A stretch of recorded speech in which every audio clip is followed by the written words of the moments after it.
I'm Rob Z, and this is the Unstuck Movement. This platform is to give you the strength to break those chains that have been holding you back in your life. These are real stories from real people who, through perseverance, faith, and courage in the face of fear, found breakthrough in their lives. This podcast is to be used as momentum, is to be used as a confirmation that you're worth it, and this can happen to you. At the Unstuck Movement, we live by a battle cry. We move now, no matter what. Take massive action. Take control of your life. The higher version of yourself is waiting on the other side. This episode is with Deborah Smart. Deborah is from Newark, Delaware. She's an incredible woman of God, and I love speaking with her. So Deborah, what she does with her One Smart Lady Productions is helps authors get published, build their marketing platform, and get their books written and out to the world. It's so powerful to tell your story. It's so powerful and healing for your story to be read by others, for you to tell that story. And Deborah helps people do that all over the world. She has started multiple businesses throughout the years. She's an amazing woman of God. Her unwavering faith has kept her through very tough times, like abusive treatment, self-destructive behaviors, and many other adversities. I cannot wait for you to hear this story of how Deborah went from stuck to unstuck at different points in her life. Let's get into that right now. Thank you so much, Deborah Smart, for being here. You're such a wonderful person. I'm so excited to have you on the podcast. I want to hear your story, and everybody wants to hear your story. How did you go from being stuck to being unstuck? I can't wait to hear your journey. Thank you so much, Rob, for having me. I'm really excited. It took me a bit to think about which unstuck situation I should talk about, because as you know, as we go through life, there's so many situations where we get into this rut and we just, the limited thinking and I can't do this and I can't do that. For me, I've always been able to just move forward and unfortunately not think. So my stuck story is thinking I can do everything without planning. And I really did have that belief because I'm a woman of faith that I could do all things. Aha. Yeah, right. Well, it took a couple of little short journeys of working with clients who really didn't have enough information about what they wanted to do. My background is I'm a publisher, and I've worked with first-time authors for about 25 years now. And the biggest area that I had was I care too much. And that may sound strange about caring too much, but sometimes you can care a little too much about the person that you're servicing. You care so much that you get stuck in their mess. Instead of being the person that can listen and move them through the process, which I finally learned how to do. And that's my unstuck story, is not to get bogged down by the other person's story that they're telling. A number of my clients are writing about, times in their life where they were abused or they just didn't have they were insecure. They didn't have the confidence to do what they're doing today. And reliving that period, it just pulls them down. And then with the type of person that up until now, I'm not saying I'm a hard person, but prior to now, I would just get so bogged down in trying to make them feel better.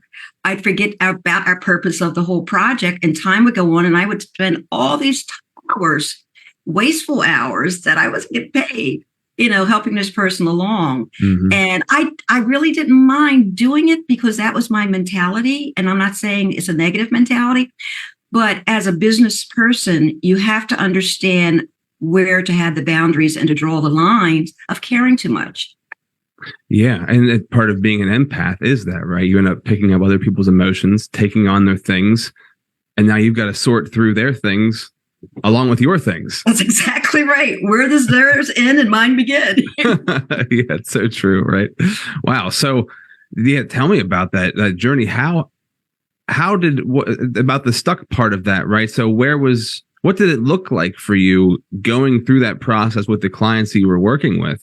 When did you realize, oh no, I got to get myself out of this spot? Well, I actually didn't get that aha moment until I started taking care of my husband. He had medical, he had fifth kidney failure, and he had to go on dialysis. And therefore, my business took a back, whatever you say, backseat to what I'm doing.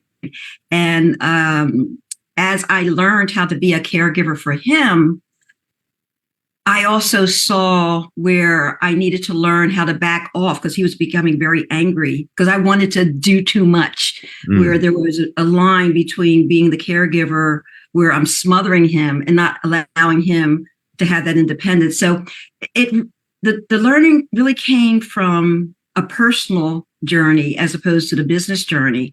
And during that time, I write devotionally every morning.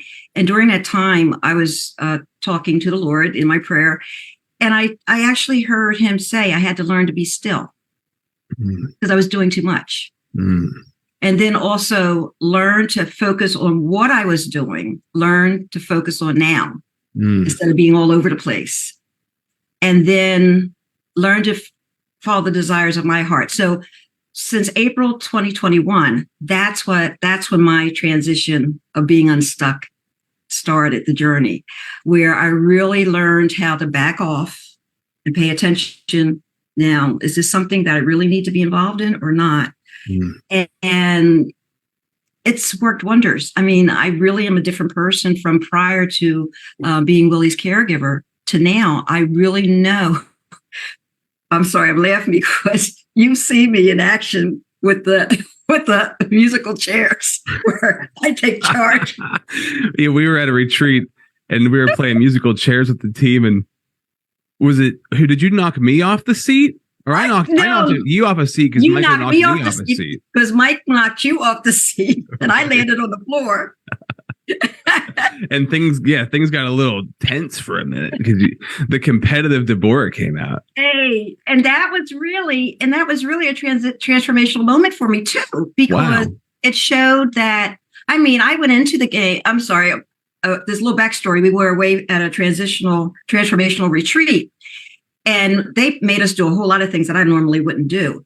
And so during this musical chair game, I just said, okay, I'll play. It's like 17 of us, I think. Yeah. And so it went down to maybe about 5 or 6 people, and Rob and Mike and a couple other people were still in the game. And as we said, I landed on the floor, but I got up, and the guy who I finally was up against, Josh, he's a Giants fan and I'm an Eagles fan. So people were chanting, "Go Eagles." And that just spurred me on even more. And I'm not a competitive person. You aren't until musical chairs starts happening. Then you start getting. I'm unstuck. You were unstuck. I think you said something there a minute ago that I think was really powerful, because you said that God, you heard God tell you to be still. So we think of the word stuck as being still, right? As standing still, but God sometimes gives us the message that just radically shifts how we think of certain things. Tell me about that, because that's so good. Right. Being still was the thing that helped you to get unstuck because you were doing too much. Doing too much. I was all over the place. My husband had, excuse this expression, but my husband had a name for me. He called me Fast Ass Kate. Where's the Kate come from? Well, that was just a term that he had. Fast Ass Kate. There she is, Fast Ass Kate. Because I would just, if someone said, "Deb, can you do?" I would say yes, because I could do it. I wouldn't think about whether I should do it or not, And that's how I got myself involved in so many being the nurse of a client instead of being the publisher of the client or friend or whatever. And it's just I'm operating on a totally different frequency now. And I'm much happier. And I know how to say no. Boy, that's so good, right? Because I can see what you're saying as far as you're working with these clients and you're helping them through this journey they're going through. But as you're helping them through, all of the stuff personal is coming up with them that they're writing about, which is getting you stuck in helping them fix those things. When really I'm sure that the book that they're going to be writing is the thing, telling their story is the thing that gets them unstuck, right? Because telling your story is very therapeutic and helps you on that journey. Exactly. And that, and I am someone who, well, actually, my background, I am actually a certified Bible counselor. So that too is what I had to learn, the boundaries between being a true biblical counselor and being a publisher, but because of my personality, it's really for it to kind of interact and in a way, but I still need to know when to back off, back off. And it's so true. I've had clients who, they have a need to tell their story. And what I tell them and making a suggestion is every morning, just whatever's in you, just write it out. Don't worry about, form or whatever's in you. Because what happens is when you journal, using that word journal, it could be writing on postcards, or I've done it on napkins in restaurants. I'll get an idea and I'll write it down. When you write and you get it out of you, the weight that you bear emotionally lightens. Okay. And when you revisit your writing, or you don't revisit it, it doesn't hurt as much. Now, it's not going to be instantaneous relief, but over time, you'll say, hey, you know what? I didn't have that trigger that used to set me off. Yeah. So just get it out of you. Yeah, absolutely. That's really interesting that you say that, because it's so true. And for me, I've always been more inclined to speak than to write. So often, and this is probably helpful for somebody listening, right? If you do feel stuck in something, or you've been carrying some baggage with you, writing it, or for me, saying it. So I'll say it into text. So I'll talk to text my journaling. I'll write it some of the time, but I'll say it most of the time, but I'll say it into my voice memo so that it saves as text and I can go back and read it. But it's so, it's a form of therapy. It's very therapeutic, and it's really interesting. And how did you figure this out for yourself, right? Because it is very true that being able to speak it or write it does relieve it. You don't have to even necessarily say it to anybody. You can just say it to yourself or share it with God. How did that happen for you? And I have to be very honest. I don't know how it happened, but it happened at a very young age. I started listening to elders from the time I could sit on the front porch and just listen to them tell their stories about how it was for the South, and it was horrible for them in the South in the 50s and 60s. And then I started writing because I was a middle child. I was the oldest daughter of 5. And there was a lot of abuse within our home, and a lot of abandonment, and a lot of things that outside of our house, we looked like the Huxtables before the Huxtables became the Huxtables. Okay. I had this business. My mom was always looking great, and she worked, but I was always alone. And in my aloneness, I just started writing. And as I look back as an adult, I saw that writing is what kept me in balance, and I didn't go off doing crazy things like a lot of my peers might have done had they had the same challenges in their life. Yeah. Wow. So when you started to write, you didn't necessarily even know why you were doing it. It was just to get all of that out. And I was in my imagination. As you say, you were a talker. I was a talker. I told stories as soon as I could open my mouth and talk. And that was one of the problems between mom and myself, because I wouldn't shut up. And see, that's funny for me. On the other end, I wasn't a talker when I was young. I held a lot of emotion in. So I held a lot in. Yeah. And I didn't know how to express it. And that caused a lot of internal pain. So the older that I got, being from a broadcasting background, I unknowingly was teaching myself how to communicate. Exactly. And that communication with myself and with God and with others is the healing power that I needed to heal from those things. Right. So it's incredibly powerful and very therapeutic, and being able to verbally or written let that stuff out really can change your perspective on it. And no longer are you carrying it. You can now, especially when you write it, you can look at it. It's not me. It's on paper. Like I don't have to carry it around. Right. That's exactly right. One of the things that I wanted to share was I came to be a Christian when I was 12 years old. So really, I believe the Holy Spirit guides your life. I mean, and this has been 60 years of belief for me. And so unknowingly, the Holy Spirit is the one that brought me through all those different situations. And when I was 14, my mother and dad, they divorced, and her boyfriend, he was the only one that noticed that I wrote. I would sit in the corner and just write. And he said, "What are you writing?" And that Christmas, he bought me a Brother typewriter. So he was the one. So people have come into my life at certain times that brought me to who I am today.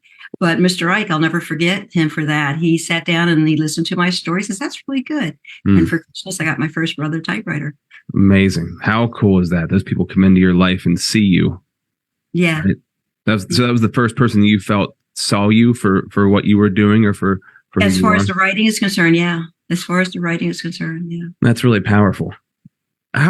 Speaking to people who might be listening right now, who may be stuck at some area in their life, what would you say to them? How would you, you've helped a lot of people, I think, get unstuck through helping them tell their stories, helping them to publish the things that they have put out there to the world.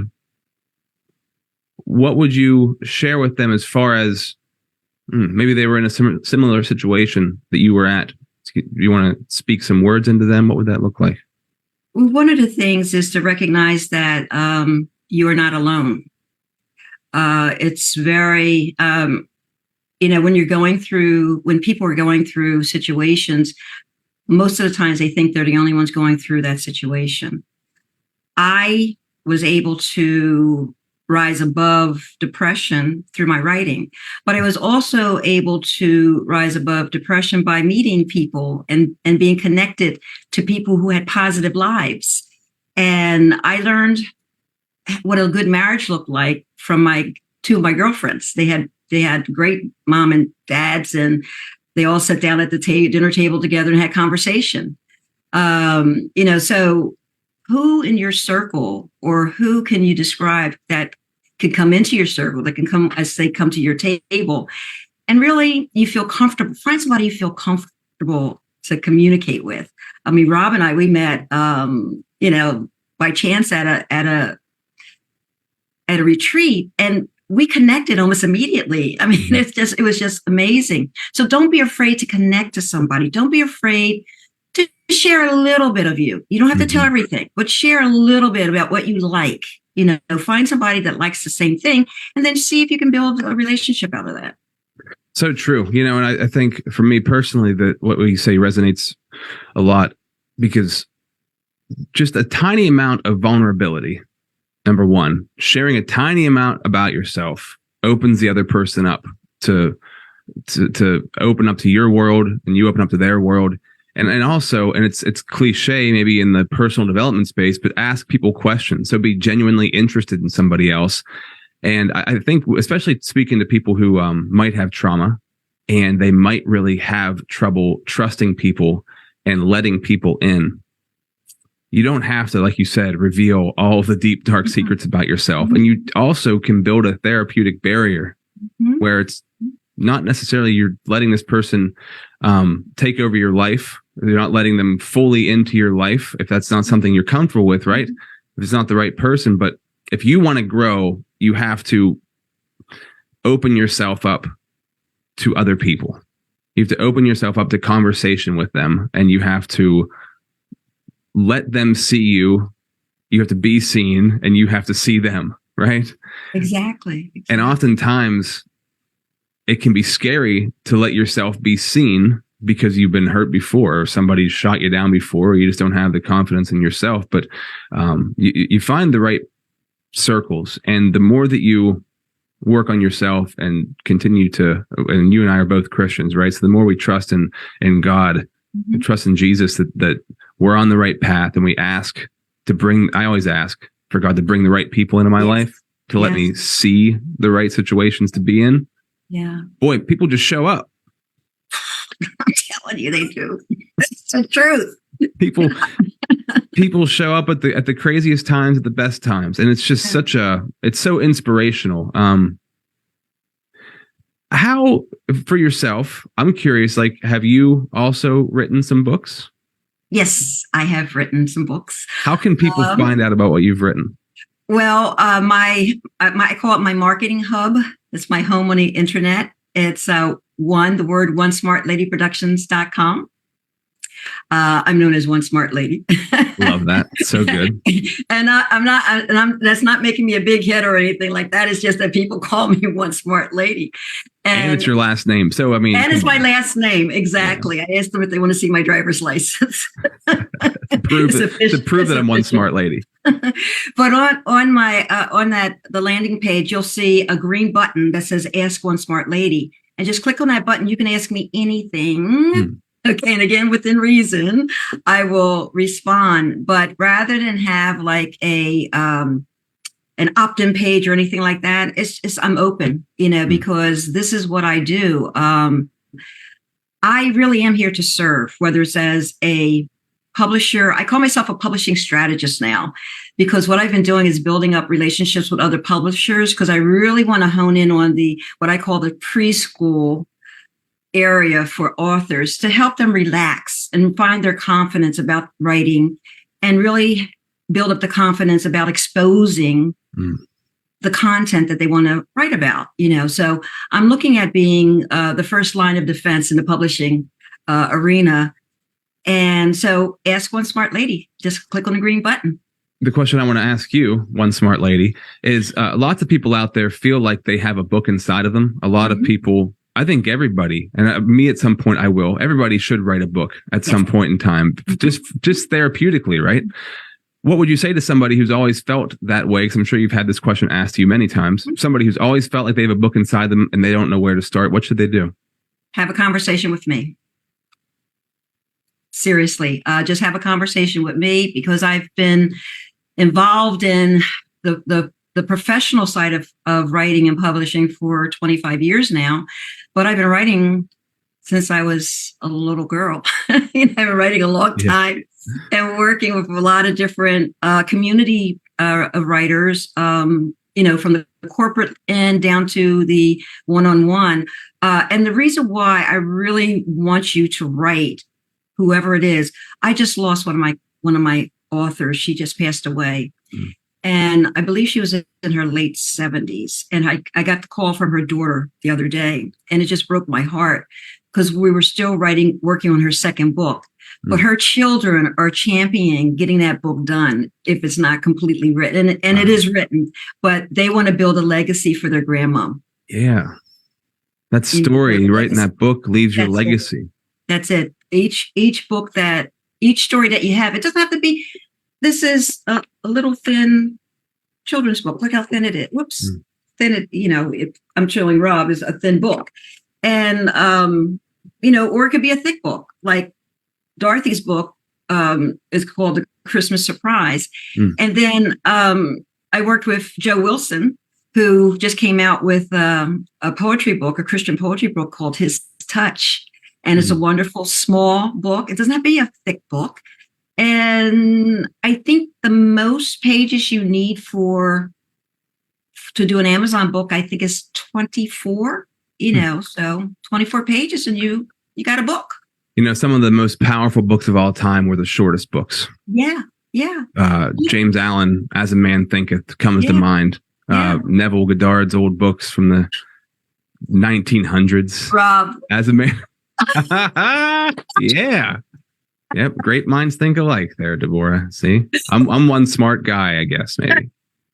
That's so funny, because I just found it. That's wild. My mentor Ray actually turned me on to that book a couple of years ago, and man, it's amazing how dense such a short book can be.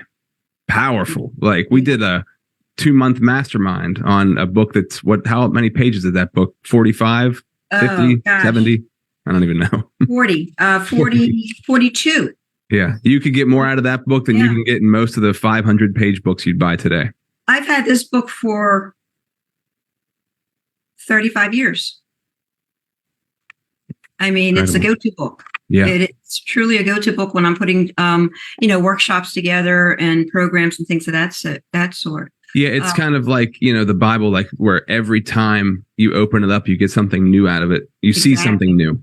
And what I was going to say when you were saying the smallest books, I think the smallest book in the Bible is the book of Titus, isn't it? Is that right? Is that what it is? I don't know. Which one or two pages. Yes, it is very short. Oh man, this is so good. Thank you so much. So I want to ask you to ask the audience one powerful question as we end this, something to leave them thinking and walking away with that they can carry throughout their day. Well, one of the challenges I see a lot of my clients or they may not be clients of mine, but the question is, how do you move past the fear of investing in yourself?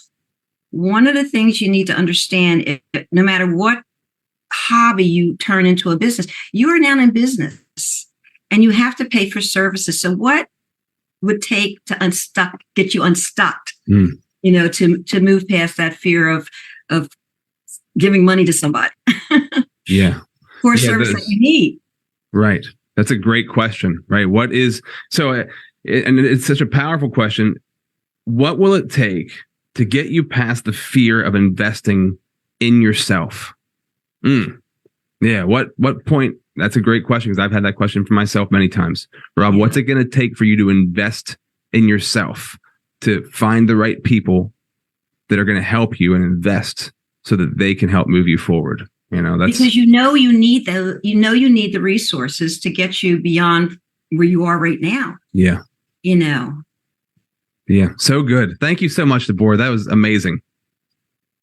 Oh, you're welcome. It's my pleasure. And I'm going to send this out to the world, and tons of people are going to be asking you questions on your website. All the information for this conversation will be in the show notes, so you can find Deborah's website, the books that she sold, and everything about her. Thank you so much for being a part of the Unstuck movement.